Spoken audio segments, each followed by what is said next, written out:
compartiendo la palabra del Señor. Pues vamos, hermanos, a abrir nuestra Biblia, la carta del apóstol Pablo a Tito, carta del apóstol Pablo a Tito, capítulo 3.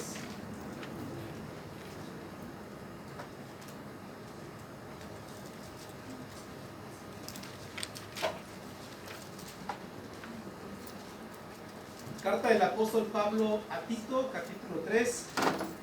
Yo le voy a dar lectura del versículo 1 al 11, pero en esta hora del día solamente nos vamos a enfocar en el versículo 4, 5, 6 y 7. Ese es el texto para el mensaje del día de hoy, que tiene por título La salvación del cristiano. Vuelvo a repetir, Tito capítulo 3, versículos 4 al 7, es nuestro pasaje de esta hora del día, con el tema la salvación del cristiano. Pero yo me voy a permitir leer del versículo 1 al 11. Ustedes me siguen con su vista desde su lugar. Y si ya todo lo tenemos, voy a hacer una oración antes de leer la palabra del Señor. Oremos, hermanos, así en nuestro lugar. Padre nuestro que estás en los cielos, te damos las gracias por esta hermosa mañana, por este día, Señor, que nos permites reunirnos en obediencia a tu palabra.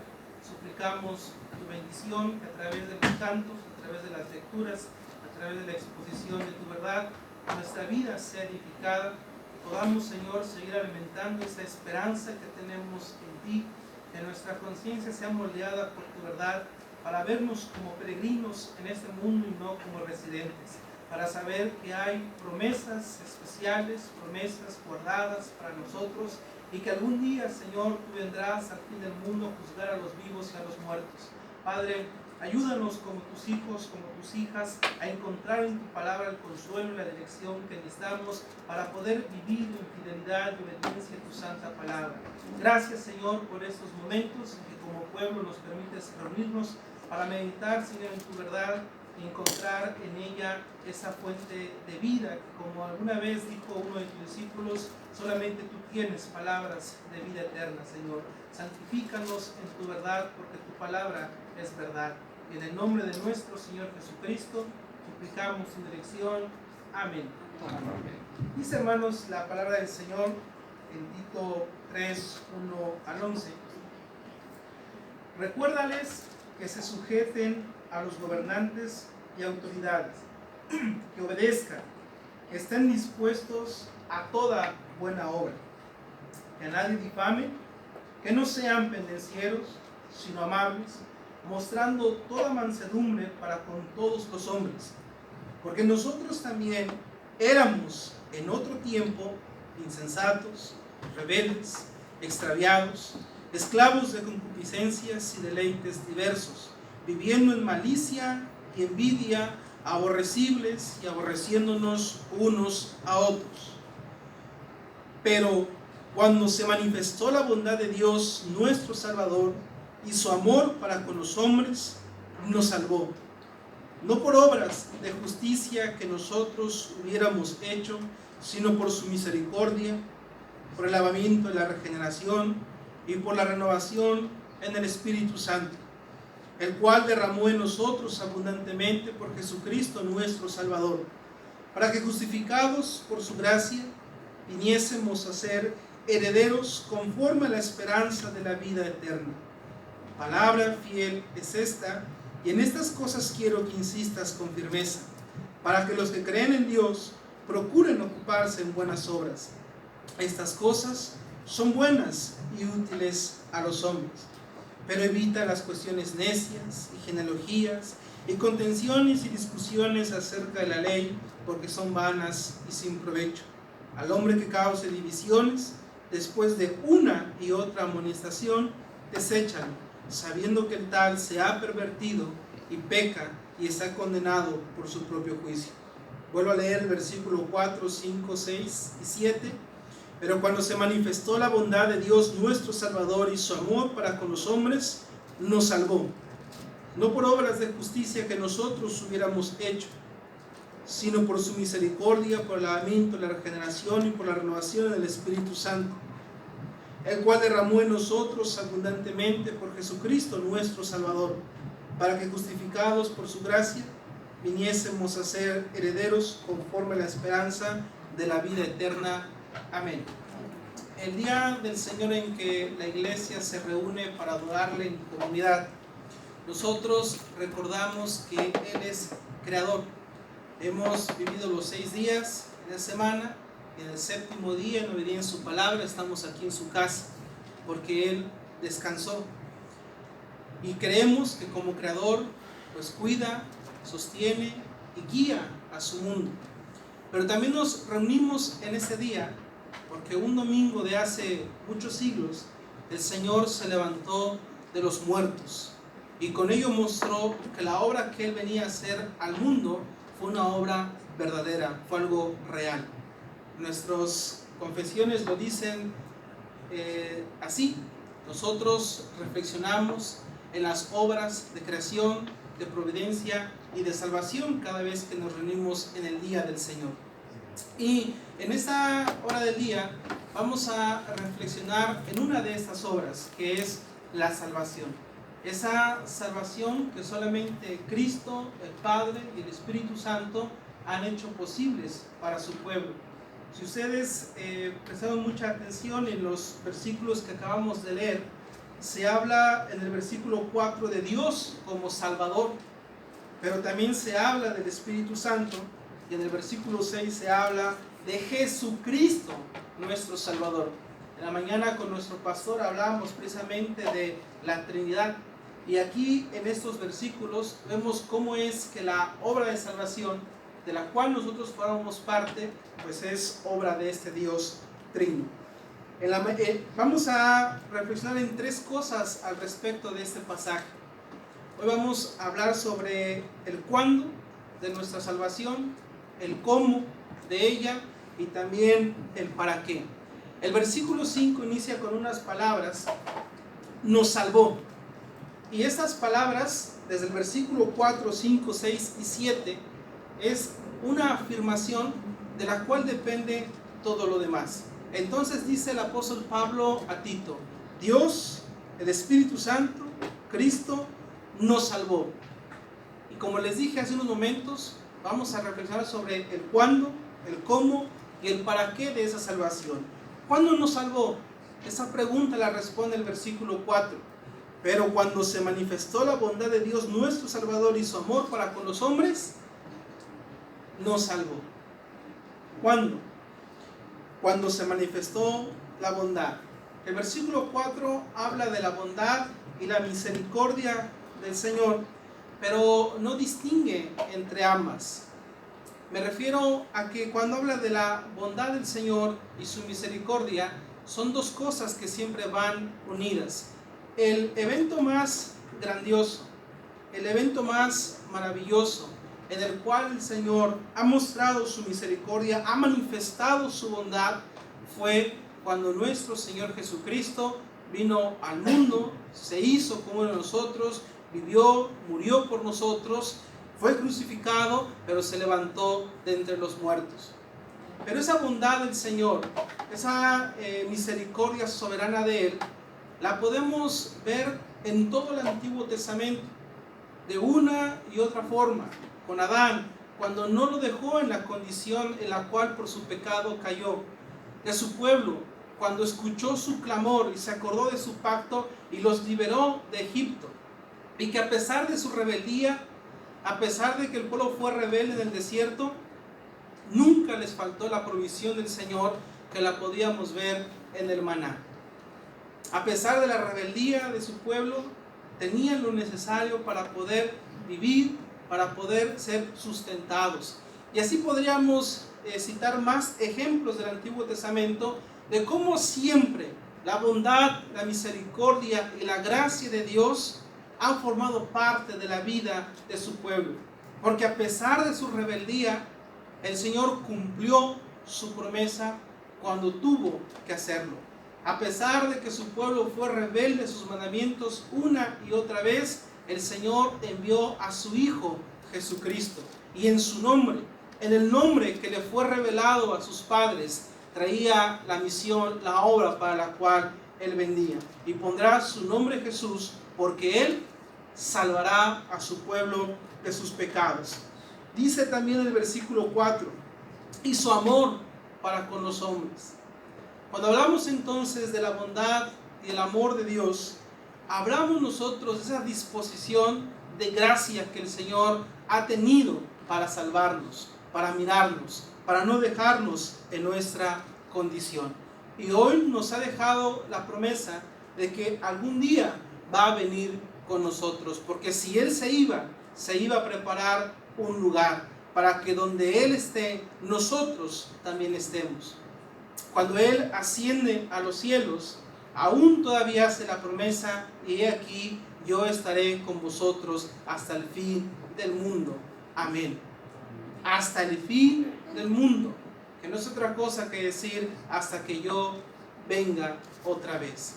Entonces, como pueblo de Dios, experimentamos su presencia y su ayuda en todos los días de nuestra vida. Y esa salvación, esa manifestación de su amor y su bondad en la cruz, es lo que hoy en día sigue sosteniendo a su pueblo en esa fe a la que hemos sido llamados.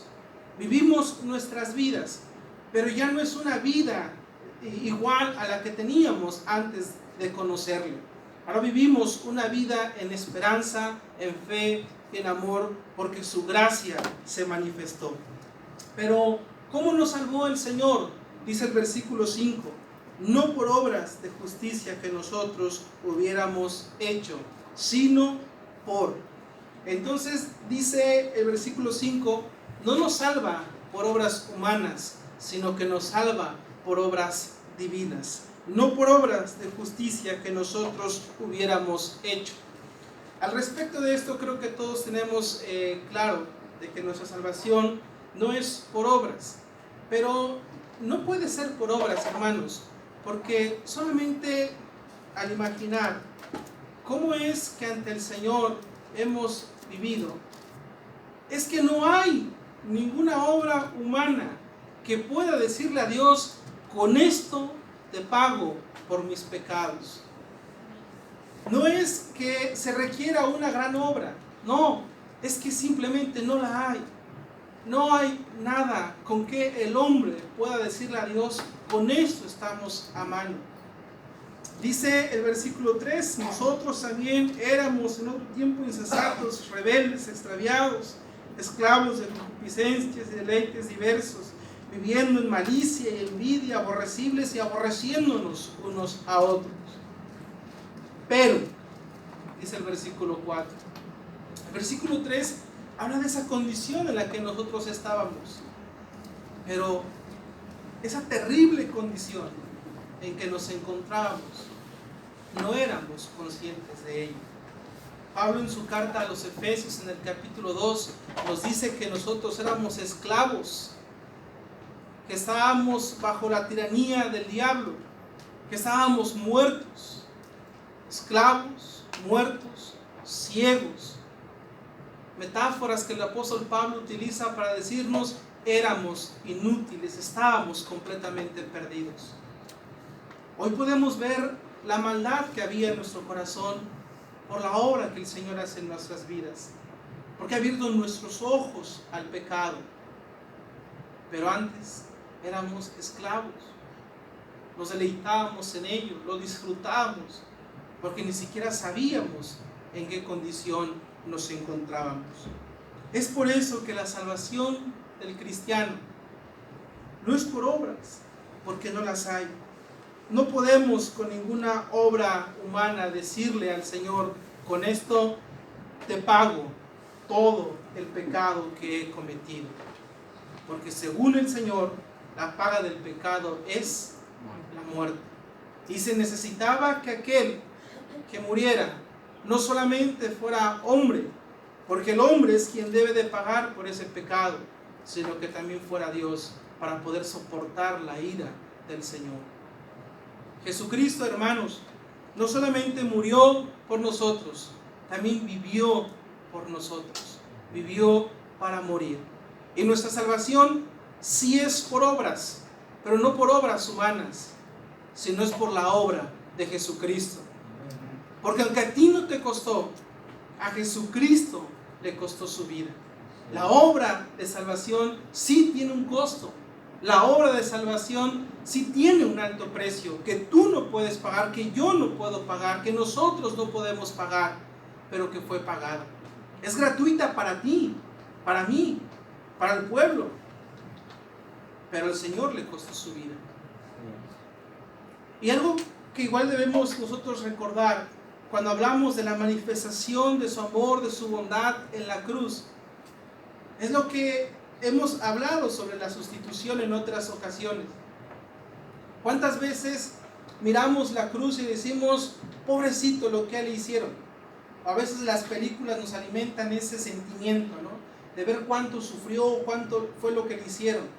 Pero cuando nosotros veamos la cruz de Cristo, cuando lo veamos a Él en esa cruz, tenemos que recordar que ese era el lugar que yo necesitaba, el lugar que yo necesitaba estar. Él tomó mi lugar. Yo tenía que sufrir esa muerte de cruz, pero Él tomó mi lugar, se puso en lugar de ti. Un aspecto importante también cuando hablamos de la crucifixión de Cristo, no es solamente verlo a la distancia, sino es vernos a nosotros en ese lugar, pero que Él, por su amor, decidió ir a esa cruz. Entonces, hemos hablado sobre el cuándo de nuestra salvación, cuando Cristo entregó su vida, en esa manifestación gloriosa del amor y la bondad del Señor. Hemos hablado un poquito del cómo y hemos dicho que no es por obras humanas, no es por obras de justicia. Y el mismo versículo 5 ahora nos dice el por qué sí, sino por su misericordia, por el lavamiento de la regeneración y por la renovación del Espíritu Santo. Al menos 3 cosas se mencionan acerca de esta obra de salvación de la cual nosotros formamos parte. La primera dice que es por su misericordia, un sinónimo también para hablar de gracia. ¿Qué es la gracia? ¿Qué es la misericordia de Dios? Lo podemos decir en esas simples palabras: ese amor inmerecible de Dios por nosotros. ¿Y hasta dónde llega su misericordia? Los salmos responden esto: para siempre es su misericordia. Su amor incondicional, su amor que se sacrifica, que no lo merecemos. Por su misericordia el Señor, por su gracia nos ha salvado. Habla también de la regeneración y la renovación. Hasta parece como una clase de doctrina, ¿no? Lo que estamos ahorita estudiando. Pues estamos estudiando la palabra del Señor. Eso que a veces estudiamos a través de preguntas y respuestas en sus catecismos se deriva precisamente de esto. Si nosotros decimos que la salvación no es por obras, no es porque como presbiterianos digamos esas cosas, es porque la palabra del Señor nos lo enseña. Y cuando habla de regeneración, saben ustedes que es ese nuevo nacimiento, lo cual sucede una sola vez y para siempre. Solamente una sola vez volvemos a nacer. En ocasiones se confunde la palabra regeneración con la palabra renovación o con la palabra santificación. Pero la regeneración es ese nuevo nacimiento, una sola vez y para siempre. Pero también habla de la renovación en el Espíritu Santo, que no es otra cosa que hablar de esa santificación, esa vida que muestra al mundo que hemos nacido de nuevo. Pero como dice el versículo 5, en el Espíritu Santo. Si hoy podemos decir que hay un cambio en nuestras vidas, que hay un cambio de mentalidad, que hay un cambio de hábitos, que hoy sentimos pesar por el pecado que aún hay en nuestro corazón, es solamente porque el Espíritu Santo está en nuestras vidas. Dice Pablo en la primera carta a los Corintios, capítulo 12, en los versículos siguientes, que nadie puede llamar a Jesús Señor si no es por el Espíritu Santo. No podemos reconocerle a Él como Salvador, como Señor de nuestras vidas, si su Espíritu Santo no viene a morar en nosotros. ¿Llamas a Jesucristo tu Señor? Gloria a Dios. Pero es solamente porque su Espíritu habita en tu corazón. De otra forma, no podríamos hacerlo, hermanos. De otra forma, seguiríamos siendo esos mismos hombres perversos que se describen en el versículo 3. Misericordia, regeneración y renovación. 3 obras, no son las únicas, que al menos menciona el apóstol Pablo en esos versículos, para hacer entender a la iglesia un poco más acerca de su nueva vida en Cristo.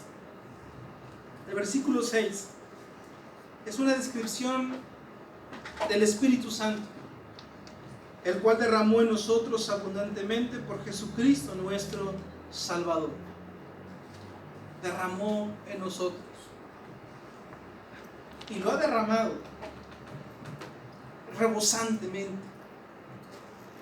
Y esto está relacionado con lo que mencioné hace unos momentos. Si no fuera por el Espíritu Santo, no podríamos nosotros llamarle a Él Señor, reconocerle como el Señor de nuestras vidas. Todo es de Él, todo es para Él, todo proviene de Él. Versículo 7. Para que, justificados por su gracia, viniésemos a ser herederos conforme a la esperanza de la vida eterna. Ya hablamos del cuándo, ya hablamos del cómo, no por obras humanas, sino por obras divinas. Ahora hablemos del para qué. ¿Cuál es el propósito de todo esto? Uno de los resultados que tiene la obra de Cristo en nuestras vidas es que nos justifica ante el Padre. ¿Qué es eso? Pues que ante el Padre tú ya no le debes nada. No hay nada que pagar, porque Cristo lo pagó con su vida. Somos justos en ese sentido legal, que ante el Padre, el día que estemos ante su presencia, no seremos juzgados como los incrédulos, sino más bien recibiremos de Cristo las promesas, la herencia que Él ha ganado por su muerte en la cruz. ¿Cuántas veces al pensar sobre el fin del mundo nos imaginamos aún nosotros como cristianos, como si en el día del juicio final el Señor estuviese ahí en su trono y de pronto nos pasara uno a uno a ver las cuentas, ¿no? Bueno, eso será con los no cristianos. Nosotros estaremos también en ese tribunal para recibir la recompensa que el Señor ha ganado por nosotros, porque Cristo ya pagó por nuestros pecados. Por supuesto que los pecados que cometemos después de que somos cristianos tenemos que arrepentirnos constantemente de ellos, pero la paga, la sentencia que había sobre nuestras cabezas antes de ser cristianos ya fue cancelada. Pero otra vez, hermanos, fue cancelada porque fue pagada, porque costó la vida de un hombre justo. Para nosotros es por gracia, es gratuita, pero a Cristo le costó su vida. La salvación sí es por obras, pero por la obra del Señor, no por obras humanas. Para que, justificados por su gracia, la justificación, ser declarados hombres justos que no debemos nada ante el Padre, por su gracia, por esa manifestación de su amor, de su bondad, viniésemos a ser herederos conforme a la esperanza de la vida eterna. Herederos. ¿Cómo será esa vida de la eternidad? No lo sabemos. Algunos han dicho, Y no nos aburriremos de andar tocando con nuestras arpas en el cielo. Bueno, es que tampoco no sabemos si así va a ser. A veces en las películas o en los libros nos lo presentan, ¿no? Andaremos de nube en nube brincando y cantándole a Dios. Bueno, es que no lo sabemos cómo será. Pero será algo sumamente glorioso y hermoso. Porque como cantan los salmos, le veremos cara a cara. Nosotros será la primera vez que veremos a nuestro Señor. Somos herederos. Hay esperanza en la vida eterna, hermanos. La vida eterna es algo que alimenta nuestra fe, que fortalece nuestra esperanza. Y sobre eso nosotros tenemos que caminar en esta vida. No estamos solos. Esto que hoy vemos, que también trae placer, disfrute para nosotros, porque la creación de Dios, cuando hemos sido transformados por Él, podemos disfrutar de la familia, del trabajo, del dinero, de su mundo. Pero no somos residentes aquí en la tierra. Estamos de paso por este mundo, fortalecidos con esa esperanza. La vida cristiana es una vida de esperanza, porque hay algo, hay una espera de algo, porque a la vuelta de la esquina, porque al fin de nuestros días, el que está en la puerta es nuestro Señor Jesucristo. No estamos solos. Aunque el mundo nos vea como bichos raros, aunque el mundo nos juzgue por nuestra forma de vivir, aunque el mundo nos juzgue por nuestro mensaje, aunque el mundo nos humille, aunque el mundo nos menosprecie, aunque el mundo nos haga el feo, somos el pueblo de Dios. Somos un pueblo especial. Somos el pueblo del gran Rey. Amén. Vamos a orar.